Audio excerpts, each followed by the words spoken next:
Alhamdulillahi ala ma an'am walahu syukru ala ma alham wa sana'u bima qaddam. Allahumma sholli ala nuril anwar wa siril asrar wa tiryahil akhyar wa miftahil babir yasar Sayyidina Muhammadin muhtar wa alihil ashar adada ni'amillahi wa ifdolihi. Rabbi sholli sadri wa yassirli amri walul uqdatam min lisani yafqahu qawli birahmatika ya arhamar rahimin.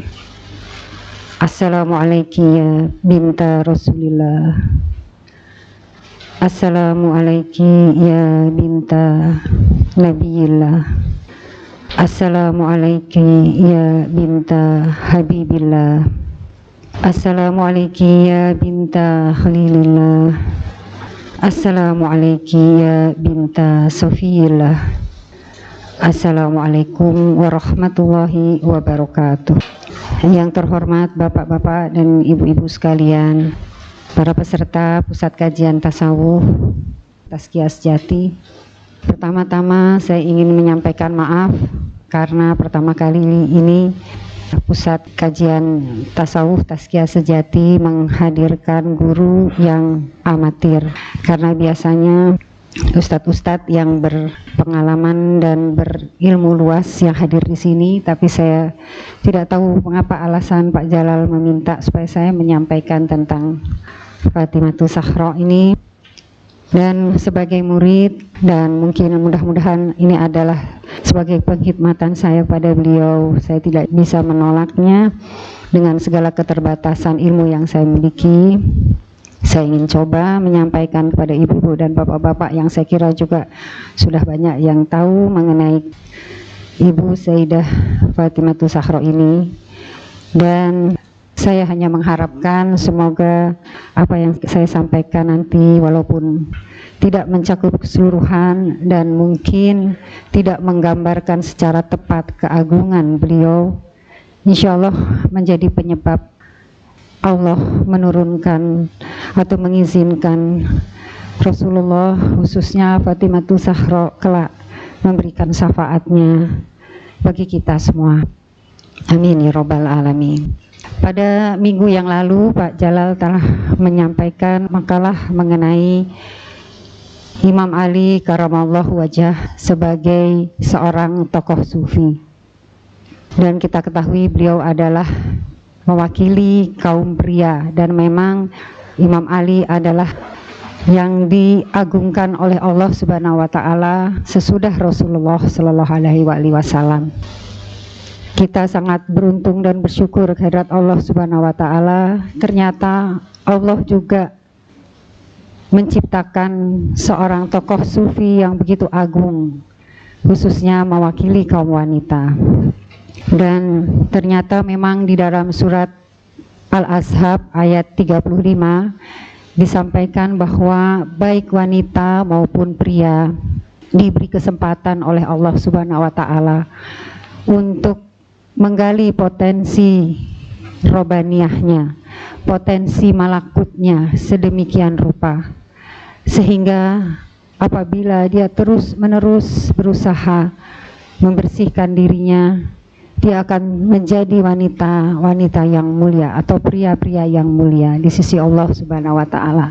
Sebaliknya, apabila pria maupun wanita yang hanya mengikuti nafsunya, mengikuti kekuatan kebinatangannya, mengikuti kekuatan setan, mengalahkan potensi robaniyahnya, potensi malakut yang ada di dalam dirinya, maka dia akan menjadi makhluk yang sangat hina, bahkan lebih hina lagi daripada binatang.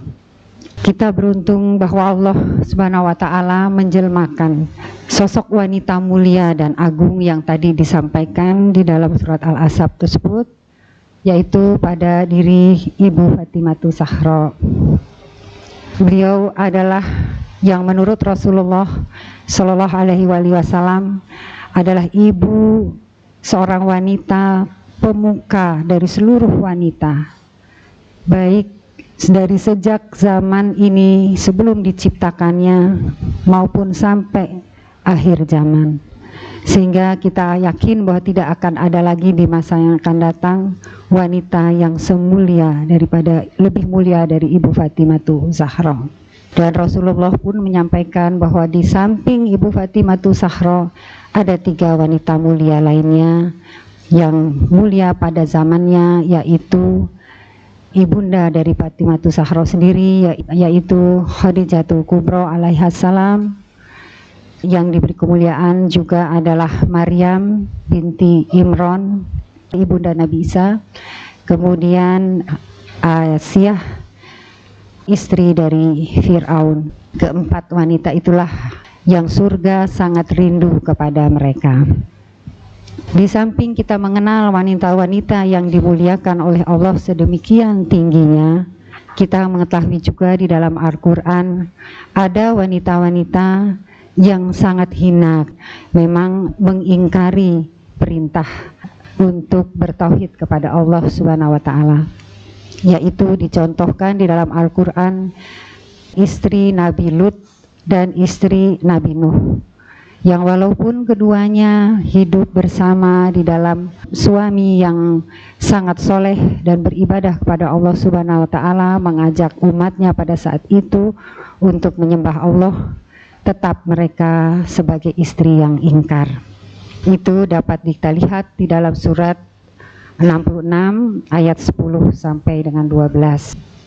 Kalau kemarin pada Sabtu yang lalu Pak Jalal menyampaikan bahwa alasan-alasan kenapa Imam Ali karamallahu wajhah digolongkan sebagai tokoh sufi utama setelah Rasulullah Shallallahu Alaihi Wasallam sendiri, maka kali ini kita perlu juga melihat mengapa kita memilih Fatimatu Zahra sebagai tokoh sufi wanita setelah kita mengenal tokoh sufi Imam Ali karamallahu wajhah.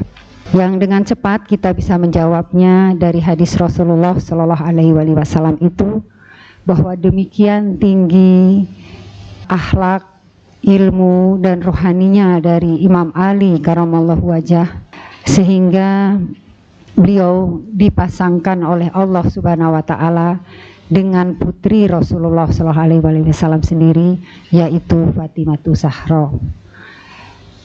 Rasulullah Shallallahu Alaihi Wasallam bersabda bahwa seandainya Fatimatu Zahra tidak dilahirkan, maka Imam Ali karamallahu wajhah tidak akan mendapatkan pasangan. Demikian juga seandainya Imam Ali karamallahu wajhah tidak dilahirkan, maka Fatimatu Zahra tidak akan mendapatkan pasangan.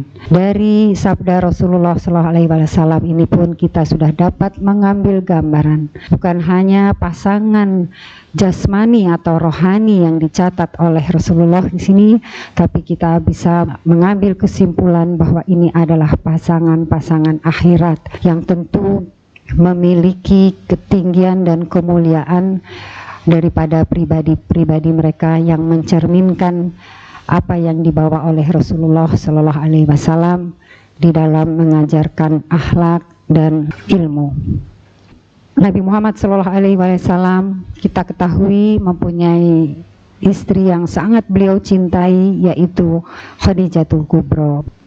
Dari keduanya Allah menakdirkan lahir seorang putri yang dinamakan Fatimatu Zahra tadi, dan Ibu Fatimah ini sangat mewarisi apa yang dimiliki oleh keduanya, baik dari segi ruhaninya, akhlaknya, dan sifat-sifatnya. Aisyah istri Rasulullah juga bersabda bahwa sesungguhnya tidak ada seorang pun ini yang mirip dengan wajah Rasulullah Shallallahu Alaihi Wasallam selain Fatimatu Zahra. Akan dikatakan bahwa kemiripan itu adalah juga kemiripan dalam bentuk akhlaknya, ilmunya, rohaninya, apalagi dari fisiknya, dari cara berjalannya, cara duduknya, cara bertutur katanya. Apabila Rasulullah SAW datang menghampiri Fatimah di rumahnya, maka Fatimah akan berdiri menyambut Rasulullah, mencium tangannya, kemudian menggandengnya dan membawanya duduk di tempat duduk Fatimah. Demikian juga apabila Fatimah mendatangi kediaman Rasulullah SAW, maka Rasulullah pun segera berdiri menyambut putrinya, kemudian menciumnya dan menggandengnya, mendudukkan ke tempat duduk Rasulullah Sallallahu Alaihi Wasallam. Selain itu pula, kita juga melihat hubungan yang sangat dekat antara Rasulullah dengan Fatimah Zahra, interaksi spiritual dan prinsip, juga adanya perpaduan tujuan mereka dengan cita-cita mereka. Kita dapat melihat bahwa setiap saat Rasulullah harus berdakwah atau berperang, meninggalkan rumah beliau akan mendatangi rumah-rumah keluarga dekatnya, khususnya istri-istrinya. Tetapi yang terakhir beliau kunjungi adalah rumah Fatimah Zahra alaihissalam. Demikian sebaliknya, apabila beliau pulang dari berperang, beliau akan lebih dulu setelah sholat di masjid beliau akan mendatangi pertama kali adalah rumah kediaman Fatimah Zahra. Ini bukan sekedar menunjukkan cinta emosi seorang ayah terhadap anak yang seperti wajarnya kita rasakan semua, tapi lebih Rasulullah ingin menunjukkan kepada para sahabatnya keutamaan dan kemuliaan putrinya yang nanti memang mendapat kedudukan yang khusus di sisi Allah Subhanahu wa Ta'ala.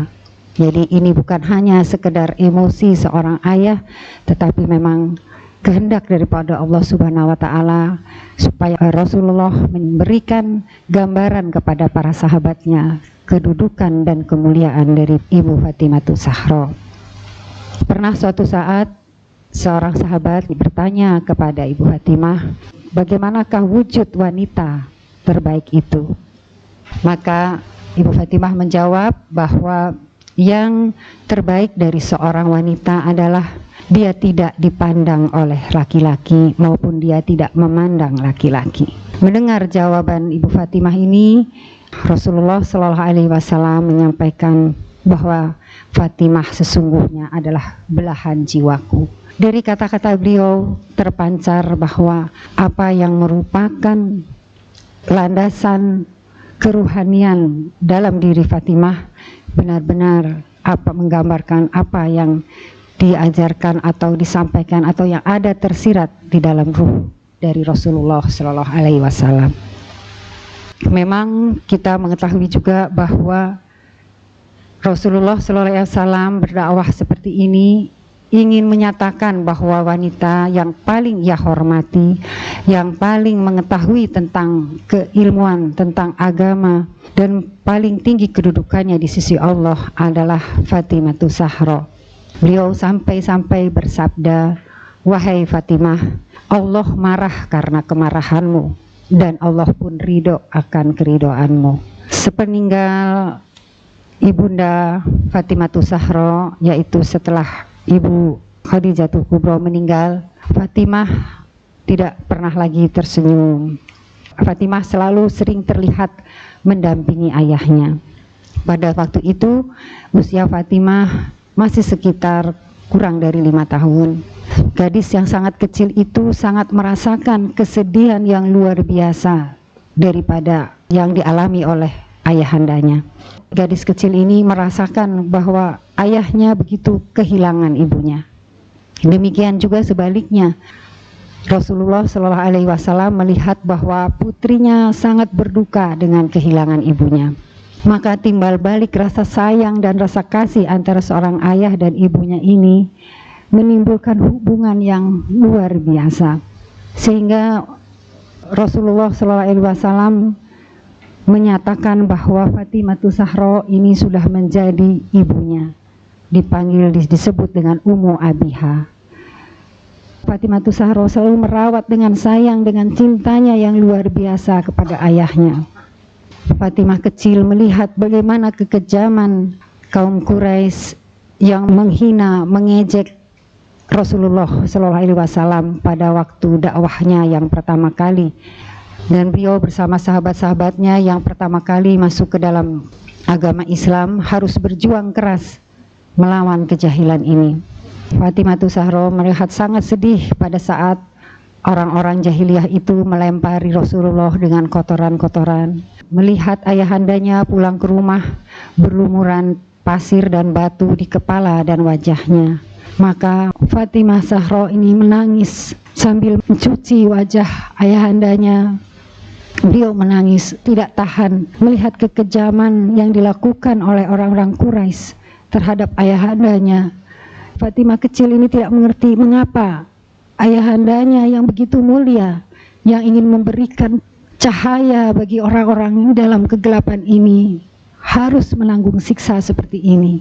Dengan kasihnya, dengan sayangnya, diambilnya kain basah dan dicucinya wajah ayahandanya, dibersihkannya kepala ayahandanya. Melihat ini Rasulullah tentu sangat bersedih hati, dan Rasulullah mengatakan, jangan menangis Fatimah, karena Allah akan selalu melindungi ayahmu di dalam menegakkan kebenaran dan risalahnya. Inilah kata-kata yang disampaikan oleh Rasulullah SAW kepada Fatimah kecil. Pada masa setelah Rasulullah SAW hijrah di Madinah, usia Fatimah sudah berangkat menjadi gadis remaja. Banyak sahabat-sahabat Rasul yang datang berusaha ingin melamarnya. Beliau dengan tersenyum dan kata-kata yang halus menyampaikan penolakannya, karena Rasulullah SAW harus menanti keputusan dari Allah Subhanahu wa Ta'ala tentang siapa yang akan menjadi pasangan dari putrinya yang dimuliakan Allah ini. Sampai pada suatu saat Jibril datang menyampaikan pesan dari Allah Subhanahu wa Ta'ala bahwa jodoh Fatimah Zahra adalah Imam Ali karamallahu wajhah.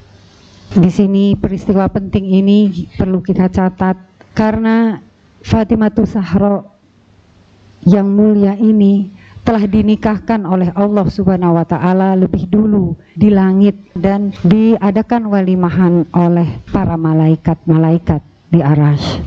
Baru kemudian setelah mendengar apa yang disampaikan oleh Jibril dan beberapa sahabat secara harus telah ditolak oleh Rasulullah SAW, maka atas sebujukan Abu Bakar dan Umar, Imam Ali karamallahu wajhah memberanikan diri untuk meminang putri Rasulullah SAW. Dan pada waktu itu mahar yang hanya dipunyai oleh Imam Ali adalah berupa pakaian besinya yang dianjurkan oleh Rasulullah untuk dijual sebanyak 400 dirham kalau tidak salah, untuk dijadikan mas kawin. Dan pada saat itu Fatimah waktu menikah tidak mempunyai baju yang bagus, karena memang Ibu Fatimah Zahra hanya memiliki pakaian yang ada pada tubuhnya, di mana kainnya hanya berupa kain yang biasa dilekatkan pada binatang keledai dan juga sudah bertambal sulam. Melihat ini tentu dari hasil uang mahar tadi, Rasulullah menyuruh para sahabatnya menyiapkan pakaian yang layak untuk Fatimah bersanding. Namun pada saat menjelang pernikahannya, kita mencatat ternyata ada seorang peminta-minta datang kepada Fatimah, meminta agar beliau bisa memberikan sepotong pakaian untuk orang miskin ini. Tadinya Fatimah akan memberikan pakaian yang bertambal, namun beliau ingat akan firman Allah Subhanahu wa Ta'ala bahwa seorang muslim belum lagi bersyukur apabila belum memberikan hartanya yang paling ia cintai. Mengingat firman Allah ini, maka diberikanlah oleh Fatimah Zahra pakaian yang indah yang telah disiapkan oleh Rasulullah tadi kepada pengemis Ali. Dan pada saat pernikahan itu ternyata Jibril telah memberikan pakaian yang indah untuk Fatimah Zahra, sehingga para hadirin pada waktu walimahan semua merasa tercengang atas keindahan kedua pasangan, yaitu Imam Ali dan Fatimah Zahra. Kita juga mencatat di sini bahwa Ibu Fatimah lebih sering beribadah, dan pada malam hari sering berada di mihrabnya sampai subuh, dan beliau selalu yang mendoakan para tetangganya, para mukminin dan mukminat, mendahulukan daripada keluarganya sendiri. Mendengar ini, putranya Imam Hasan menegur ibunya, "Wahai bundaku, mengapa saya tidak mendengar ibu menyebut-nyebut nama kami atau nama ibu sendiri dalam berdoa?" Dijawab oleh ibu Fatimah, "Wahai anakku, kita harus mendahulukan dulu tetangga. Kita harus mendahulukan tetangga, baru belakangan kita mendoa untuk kita sendiri." Kesuhudan Fatimah juga perlu kita catat di sini, bahwa beliau telah menjauhkan diri dari kemewahan atau dari materi bersifat duniawi. Seperti tadi telah disampaikan, beliau hanya memiliki 1 lembar pakaian, dan juga beliau lebih sering lapar daripada kenyangnya. Bahkan ada satu cerita yang sangat mengharukan saya sendiri dan mungkin juga pada ibu-ibu bapak-bapak sekalian. Suatu saat Ibu Fatimah Zahra membawa semangkuk bubur gandum yang dibawakannya untuk ayahandanya tercinta, yang pada saat itu Rasulullah Shallallahu Alaihi Wasallam sedang bergulat menggali parit Khandaq bersama para sahabatnya. Setibanya Fatimah di samping ayahandanya, ayahandanya menanyakan, "Apa yang kau bawa, wahai anakku?" "Ayahanda, aku membawakan semangkuk bubur gandum yang tadi baru saja kusiapkan untuk anak-anakku. Tapi aku kemudian teringat kepada ayahanda yang sedang bergulat menggali parit." "Ya anakku," jawab Rasulullah, "ketahuilah bahwa sesungguhnya makanan yang kau kirimkan ini adalah makanan yang pertama yang masuk ke dalam perut ayahmu sejak 3 hari ini." Jadi dapat kita bayangkan betapa keluarga ini benar-benar berjuang untuk menegakkan apa yang diharuskan oleh Allah Subhanahu wa Ta'ala dengan pengorbanan yang tinggi. Bahkan Fatimah rela mengorbankan kepentingan keluarganya sendiri untuk mencintai Rasulullah Sallallahu Alaihi Wasallam. Kemudian kita perlu juga melihat proses kelahiran dari Ibu Fatimah alaihissalam sendiri, yaitu pada suatu saat ketika Nabi Muhammad Sallallahu Alaihi Wasallam berada di tepi sungai, tiba-tiba malaikat Jibril datang menghampirinya dan menyampaikan salam dari Allah Subhanahu wa Ta'ala kepada Rasul, menyampaikan pesan agar Rasulullah berhalwat selama 40 hari. Maka setelah Rasulullah SAW meminta izin kepada istrinya, beliau pun pergi menyendiri ke sebuah bukit selama 40 hari, berpuasa di siang hari dan beribadah bermunajat di malam hari. Setelah 40 hari berlalu, maka datanglah malaikat Jibril menghampirinya, menyatakan bahwa telah tiba saatnya engkau menyelesaikan masa halwat Rasulullah SAW, dan menyampaikan pesan dari Allah bahwa bersiap-siaplah engkau Muhammad atas anugerah yang akan diberikan Allah kepadamu. Ditanya oleh Nabi Muhammad, anugerah apakah itu? Jibril menyampaikan bahwa aku sendiri tidak tahu, tapi bersiap-siaplah engkau. Kemudian datanglah malaikat Mikail membawa hidangan tertutup kain sutra dan disampaikan kepada Nabi Muhammad, dimaksudkan untuk berbuka puasa. Setelah Nabi Muhammad menyantap makanan dari surga itu, beliau diperintahkan untuk segera menemui Ibu Khadijatul Kubra alaihissalam, dan sejak itu Rasulullah selalu berada di samping Ibu Khadijah sampai akhirnya dinyatakan Ibu Khadijah mengandung. Rupanya sejak pernikahan Nabi Muhammad SAW bersama Khadijah, para tetangga khususnya kaum wanita Quraisy sangat memendam kedengkian yang dalam sehubungan dengan pernikahan beliau, karena dianggap Khadijah telah mau membantu perjuangan Nabi Muhammad SAW, sehingga wanita Quraisy itu mengisolir atau tidak pernah menjenguk atau datang ke rumah Khadijah, sehingga pada kehamilannya Khadijah selalu sendiri di dalam rumahnya, Dan apabila harus ditinggalkan oleh Nabi untuk berdakwah, beliau sering bercakap-cakap dengan janin yang ada di dalam kandungannya. Inilah salah satu karomah dari Ibu Fatimatus Zahra, adalah beliau dapat bercakap-cakap dengan malaikat, antara lain dapat bercakap juga dengan ibundanya. Padahal beliau masih ada di dalam kandungan Ibu Khadijah Kubro. Pada satu saat baru bepergian, Nabi Muhammad mendapati Khadijah sedang berbicara dengan janinnya. Mendengar suara Khadijah bercakap-cakap, Rasulullah bertanya, "Dengan siapakah, hai Khadijah, engkau bercakap-cakap?" "Ya Rasulullah, aku sedang bercakap-cakap dengan janin yang ada di dalam perutku. Ia sangat menyenangkanku."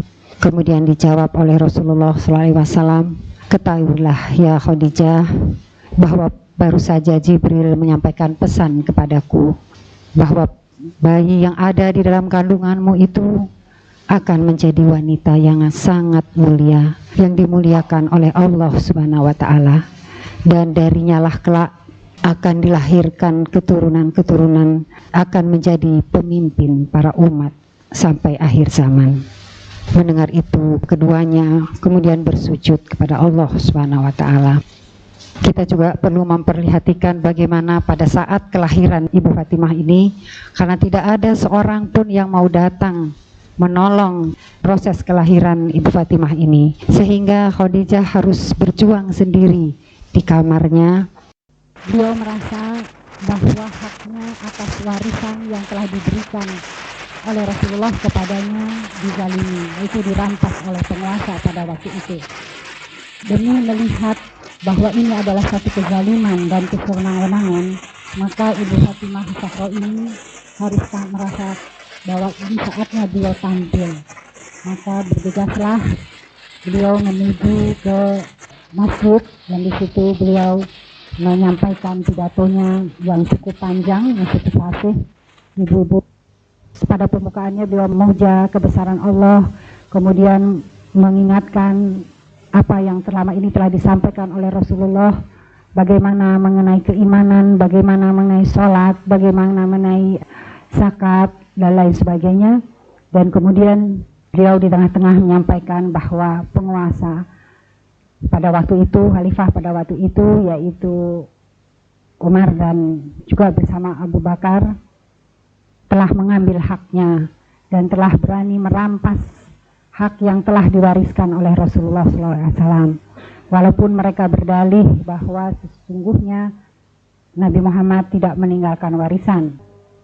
Fatimatus Zahra pun telah menyampaikan, seperti nabi-nabi terdahulu yang meninggalkan warisan, maka tentu Rasulullah SAW pun selayaknya meninggalkan warisan. Nah, kita bisa melihat mengapa orang yang tadi kita gambarkan zuhud dan agung ini, menjelang akhir hayatnya, beliau berani berpidato di depan para penguasa dan orang-orang zalim, meminta haknya, menyatakan haknya. Ini dapat kita lihat mata-mata bukan karena keinginan beliau agar putra-putranya bisa hidup dalam kehidupan yang lebih enak atau lebih mewah, tetapi hanya beliau merasakan bahwa ini adalah saatnya, bahwa kezaliman ini harus disampaikan, bahwa kebenaran harus ditegakkan. Beliau merasakan seandainya beliau nanti tiada, bagaimana akan terjadi terhadap umat-umat selanjutnya. Terhadap keluarga Rasulullah SAW pun para penguasa begitu berani mengambil hak-hak beliau. Bagaimana nanti yang akan terjadi, bagaimana yang akan menimpa umat-umat sesudah tiadanya keluarga daripada Rasulullah SAW.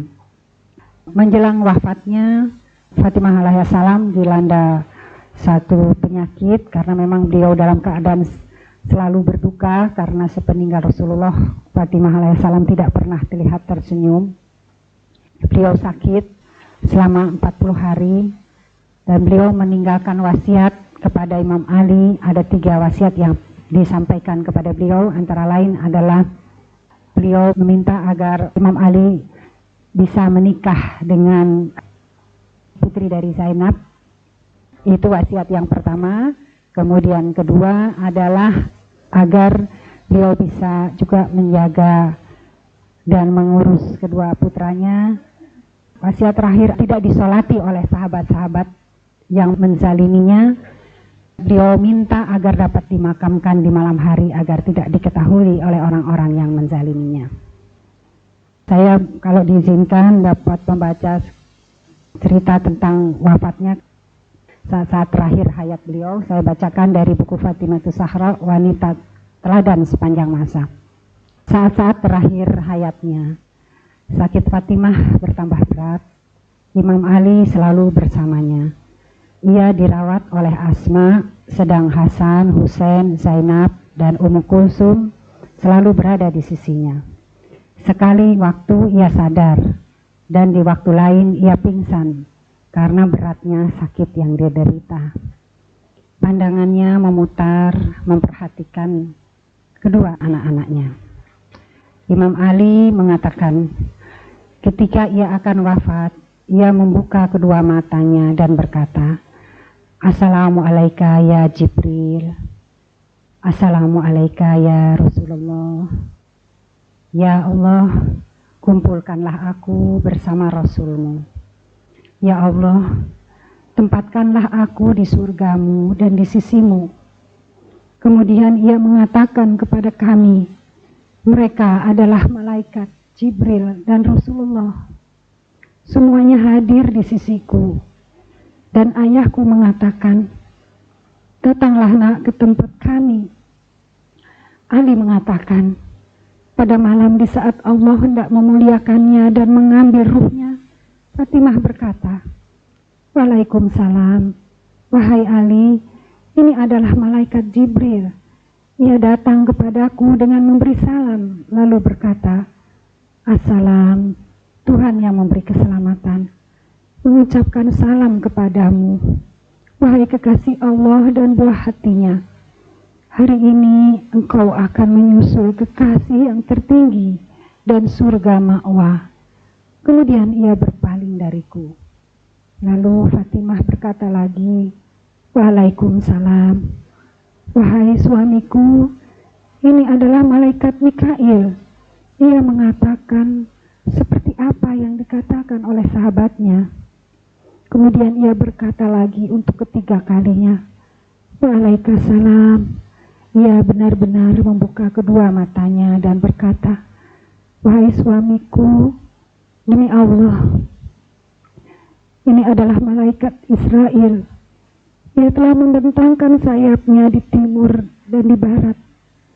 Ayahku telah menjelaskan ciri-cirinya kepadaku, dan inilah ciri-cirinya. Kemudian Fatimah berkata, wahai pencabut nyawa, segeralah kau cabut nyawaku, dan jangan kau siksa aku. Aku ingin keharibaan, wahai Tuhanku, dan bukan ke neraka. Kemudian ia menutup kedua matanya dan membentangkan kedua tangannya dan kakinya. Diriwayatkan dari Asma bahwa ketika Fatimah akan wafat, ia berkata kepadanya, sesungguhnya Jibril datang pada Nabi ketika beliau akan wafat dengan membawa kapur dari surga. Lalu Nabi membaginya menjadi 3 bagian, sepertiga untuk dirinya, sepertiga untuk Ali, dan sepertiga untukku. Lalu Fatimah berkata kepada Asma, bawakan kepadaku sisa balsam Nabi, lalu letakkanlah di kepalaku. Asma pun meletakkannya. Kemudian Fatimah berkata kepada Asma ketika ia sedang berwudu untuk sholat, bawakan minyak wangi yang biasa aku pakai dan pakaian yang biasa aku gunakan untuk sholat. Kemudian Fatimah berwudu, lalu membentangkan pakaiannya. Setelah itu ia berkata, tunggulah aku sejenak, lalu panggillah aku. Jika aku menjawab, berarti aku masih hidup. Jika tidak, maka ketahuilah bahwa aku telah menyusul ayahku. Maka kirimlah orang ke tempat Ali. Asma pun menunggu sejenak. Kemudian ia memanggilnya, namun Fatimah tidak menjawab. Asma lalu menyingkap pakaian dari wajahnya. Ternyata ia telah wafat. Asma pun memeluk dan menciumnya. Ketika ia dalam keadaan demikian, tiba-tiba masuklah Hasan dan Husain. Mereka berkata, "Wahai Asma, apa yang menyebabkan ibu tidur pada saat ini?" Asma menjawab, "Wahai putra-putra Rasulullah, ibu kalian bukan sedang tidur, tetapi ia telah meninggal dunia." Hasan pun memeluk tubuhnya, menciumnya sekali dan mengatakan, "Wahai ibu, bicaralah kepadaku sebelum engkau meninggal."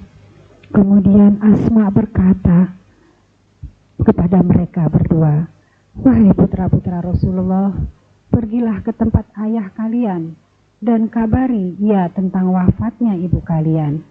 Maka keluarlah mereka berdua.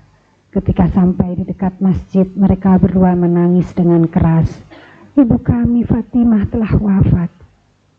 Ali kemudian datang dan memeluk Fatimah seraya mengatakan, "Wahai putri Muhammad, siapa lagi yang akan menjadi penghibur? Aku terhibur denganmu. Siapa lagi yang akan menjadi penghibur setelah engkau tiada?"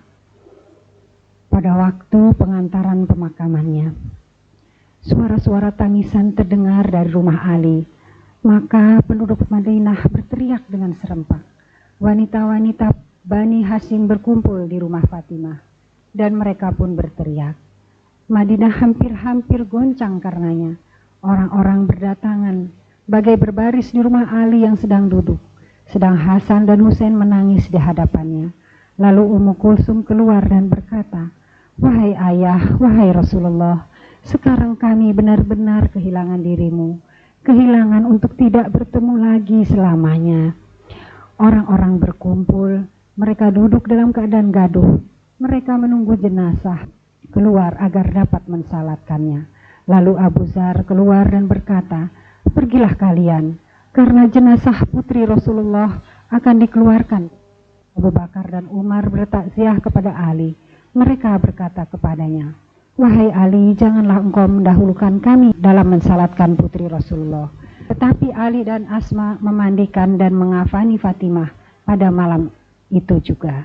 Kemudian ia menyeru, "Wahai Ummu Kulsum, wahai Zainab, wahai Hasan, wahai Husain, teruskan mencari bekal untuk ibumu. Sekarang saat perpisahan, sedangkan perjumpaan nanti di surga." Tidak lama setelah itu Ali memalingkan mereka dari Fatimah. Kemudian ia mensalatkannya, lalu mengantarkannya bersama Hasan, Husain, Aqil, Salman, Abu Dzar, Mikdad, Ammar, Buraidah, dan Abbas serta putranya Fadl. Ketika suara telah tenang, orang-orang telah tidur dan sebagian malam telah berlalu, Imam Ali mengeluarkan jenazah istrinya dan memakamkannya secara rahasia. Sementara para pengantar mengamati sekeliling untuk mencegah orang-orang tahu. Begitulah mereka memakamkannya dan menghilangkan bekas tanah makamnya. Acara pemakaman selesai.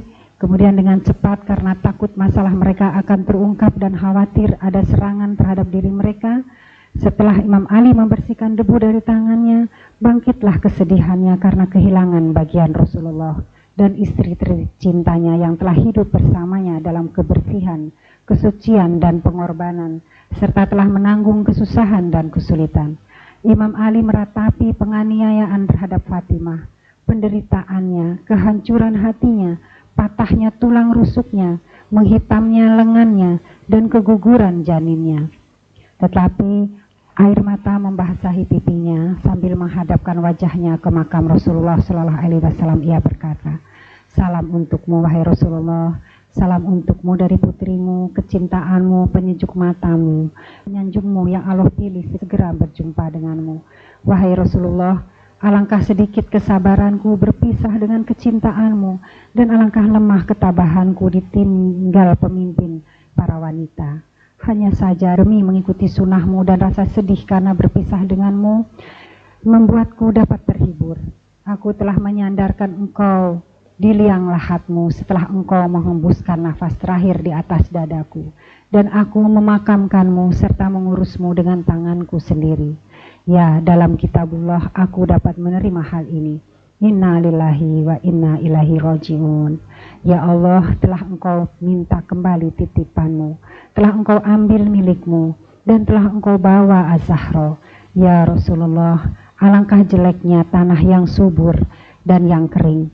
Salam untukmu wahai Rasulullah, salam perpisahan yang bukan karena jemu. Jika aku pergi bukan karena bosan, jika aku berdiri bukan karena bersangka buruk terhadap janji Allah kepada orang-orang yang sabar, karena sabar lebih baik dan lebih indah.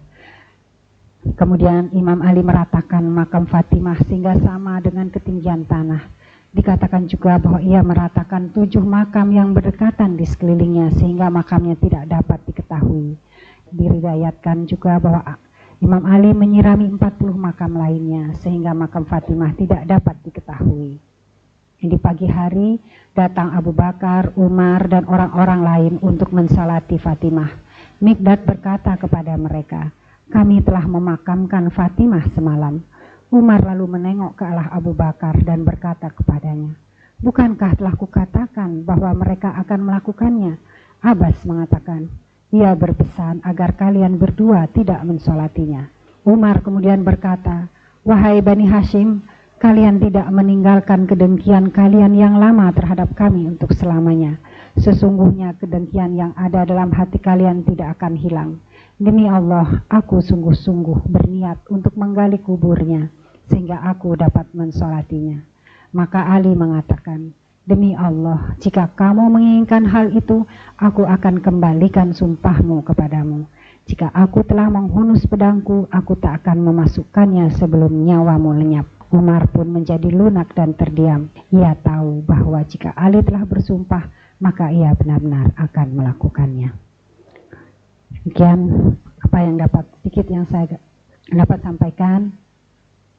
Mohon maaf karena bahan saya juga sangat sedikit dan saya juga seperti yang sama dengan ibu-ibu dan bapak sekalian. Mudah-mudahan yang saya sampaikan ini tidak mengurangi keagungan dan keluhuran Fatimah Zahra. Hadrikni ya Fatimah, hadrikni ya Zahra. Mudah-mudahan kita semua mendapatkan syafaat beliau. Billahi taufiq wal hidayah. Wassalamualaikum warahmatullahi wabarakatuh. Bapak Ibu sekalian, saya hampir sulit mencari kesimpulan karena ungkapan Ibu Yanti banyak berkaitan dengan bersifat kalbiyah, di suatu penjiwaan dan rasa. Maka hanya bisa saya simpulkan ada beberapa hal yang perlu kita diskusikan dengan Bapak dan Ibu sekalian, apa yang disampaikan Ibu Yanti tadi. Assalamualaikum warahmatullahi wabarakatuh. Nah, saya ada pertanyaan sedikit dari buku ini. Di buku ini ditulis tanggal lahir Fatimah Az-Zahra itu pada tahun ke-5 sebelum kenabian. Apa itu nggak salah? Di buku kecil ini. Yang kedua, ada juga perbedaan antara buku kecil ini dengan makalah ini, yaitu pernikahan Imam Ali dengan Fatimah Az-Zahra pada buku ini ditulis tahun ke-4 Hijriah, sedangkan di makalah ini tahun ke-2 Hijriah. Itu dua pertanyaan. Yang ketiga, tentang kalung tadi. Saya juga baca dari cerita dari Ahlu Sunnah, cerita yang sama, tetapi di Ahlu Sunnah itu mengatakan bahwa kalung itu adalah kalung Aisyah, istri Nabi. Minta komentarnya. Terima kasih. Assalamualaikum warahmatullahi wabarakatuh. Saya menjawab pertanyaan yang pertama dua tadi mengenai tahun dan tanggal. Memang ada berbagai riwayat. Kita tidak bisa berpatokan dari satu riwayat saja karena memang mengenai usia Fatimah Zahra juga dikatakan hanya sampai usia 18 tahun beliau wafat. Ada yang menyampaikan riwayat juga berumur sampai 28 tahun. Karena dari berbagai buku yang saya baca ini memang tidak ada kesamaan persis mengenai umur beliau atau tanggal lahir beliau. Karena ini bukan sesuatu yang terlalu prinsip pada konteks permasalahan ini, maka saya kira jawaban saya adalah itu. Karena memang riwayat menyampaikannya juga berbeda-beda. Mengenai kalung, saya maaf kepada Bapak penanya, saya juga belum sempat baca buku yang diriwayatkan oleh yang Bapak baca tadi, apakah kalung itu dari Aisyah. Tapi juga saya membaca riwayat bahwa kalung itu juga diberikan oleh Khadijah ibundanya. Jadi memang ada beberapa riwayat dalam hal ini. Kalung yang diterima oleh Fatimah Zahra. Ibu tadi menanyakan bagaimanakah hubungan kedekatan Fatimah dengan putra-putranya. Kita bisa menggambarkan bahwa keluarga yang sangat sederhana ini tidak mempunyai seorang pembantu pun. Maka di rumah Fatimah itu selalu merawat sendiri kedua putranya ini. Begitu susahnya beliau dapat kita lihat pada waktu sakit keduanya yang berlarut-larut sehingga Imam Ali harus bernazar untuk itu, baru keduanya diberikan kesembuhan. Kedekatan yang lain adalah riwayat menyampaikan bahwa pada waktu menjelang akhir hayatnya Ibu Fatimah memberikan pesan yang dikhususkan begitu kepada Imam Ali untuk benar-benar merawat putranya. Bukan berarti ini merawat dari segi jasmaninya seperti kita segi lahiriahnya, karena sebagai seorang ibu rasanya kita selalu senantiasa khawatir bagaimana merawat kedua putranya. Dan pesan Fatimah ini mencerminkan bahwa di tangan Imam Ali, seorang yang senantiasa bersujud dan senantiasa merupakan gerbang dari kota ilmu Rasulullah SAW ini, mempunyai satu keistimewaan. Jadi pesan Fatimah kepada Imam Ali ini dapat kita pahami bukan sekedar pesan yang disampaikan Fatimah kepada suaminya, karena itu sebetulnya tidak perlu dipesankan lagi. Karena keduanya adalah sudah saling mengisi dan sudah mempunyai satu kedudukan yang begitu mulia, dan pasti tugas merawat kedua anak itu juga sudah pasti dipahami. Jadi ini sebetulnya hanya untuk penekanan kepada kita bahwa penjagaan dari Allah itu sedemikian rupa, karena ini adalah diriwayatkan bahwa dari putri Rasulullah ini akan lahir pemimpin-pemimpin umat sesudah tiadanya Rasul. Sehingga ucapan tadi sebetulnya adalah untuk kita ini umat Rasulullah SAW. Jadi rasanya untuk tingkat kesucian dan keagungan beliau itu tidak perlu lagi Fatimah itu sampai begitu khawatir menitipkan putranya sepeninggal beliau kepada suaminya. Apalagi Imam Ali itulah juga merasakan bagaimana pada waktu kecil dibimbing oleh Rasulullah, hidup dari kecil bersama Rasulullah, maka beliau pun pasti akan membimbing demikian rupa untuk kedua putranya Hasan dan Husain. Memang karena usia beliau yang sangat relatif muda, tidak terlalu banyak diceritakan kedekatan beliau dengan putra-putranya, tapi kita juga bisa mendapat gambaran bahwa kedua putra Imam Ali ini sewaktu Rasulullah masih ada itu juga berada di dalam asuhan Rasulullah SAW. Rasulullah menganggap cucunya ini adalah putranya karena mengingat tanggung jawab kedua putra Fatimah ini di masa yang akan datang, yaitu meneruskan risalah daripada Rasulullah SAW. Kedua putra Fatimah ini diasuh oleh tangan-tangan yang memang mendapat kesucian atau ruh dari Allah Subhanahu wa taala, yaitu Imam Ali sendiri, Fatimah Zahra, bahkan sebelum wafatnya Rasulullah ada di dalam asuhan Rasulullah SAW sendiri. Ada pertanyaan dari kami, anak kami menanyakan, nggak mau nanya sendiri, kenapa ketika Sayyidah Fatimah meninggal harus dikuburkan secara sembunyi-sembunyi? Jadi itu apa alasan tepatnya? Karena anak saya ini kepengen tahu, apakah sebaiknya itu disiarkan gitu sehingga semua orang bisa menyalati? Terima kasih. Pertanyaan Ibu Intan, saya jawab insyaallah. Ada riwayat bahwa tadi saya sebutkan tanah Fadak yang dirampas. Kemudian sebelumnya adalah kekhalifahan dari suami dari Fatimah Zahra yang telah diwasiatkan oleh Rasulullah SAW pada waktu Haji Wada Gadirkum. Telah disampaikan bahwa sepeninggal Rasulullah SAW yang akan meneruskan beliau, menyampaikan risalah beliau adalah Imam Ali karamallahu wajah. Pada saat itu para sahabat telah sepakat dan mendengar dan ingin patuh kepada Rasulullah SAW. Tapi pada kenyataannya menjelang wafat Rasulullah, bahkan pada waktu jenazah Rasulullah masih baru saja, sahabat Rasul Umar dan Abu Bakar sibuk untuk mencari pendukung atau dukungan agar mereka menjadi khalifah. Nah, inilah yang sangat menyakitkan, rupanya sangat menyakitkan hati dan perasaan Fatimah Zahra. Pada saat itu waktu Fatimah sakit, Umar dan Abu Bakar mengunjunginya. Tampak Fatimah itu memalingkan muka ke tembok. Saat itu Ibu Fatimah sedang sakit keras dan mengatakan bahwa apakah beliau masih sakit hati terhadap kelakuan beliau merampas kekhalifahan tadi. Dikatakan bahwa bukankah engkau sendiri tahu bahwa seharusnya yang menjadi khalifah menurut Allah dan Rasulullah adalah Imam Ali karamallahu wajhah. Bahkan beliau mengatakan, tahukah engkau ya Umar dan Abu Bakar bahwa engkau telah menyakiti aku. Kalau menyakiti aku berarti engkau telah menyakiti Rasulullah. Dan engkau menyakiti Rasulullah berarti engkau telah menyakiti atau membuat murka Allah Subhanahu wa taala. Demi mendengarkan kata-kata Ibu Fatimah Zahra alaihissalam ini, Umar dan Abu Bakar menjerit dan menangis, menyesali apa yang selama ini telah terjadi.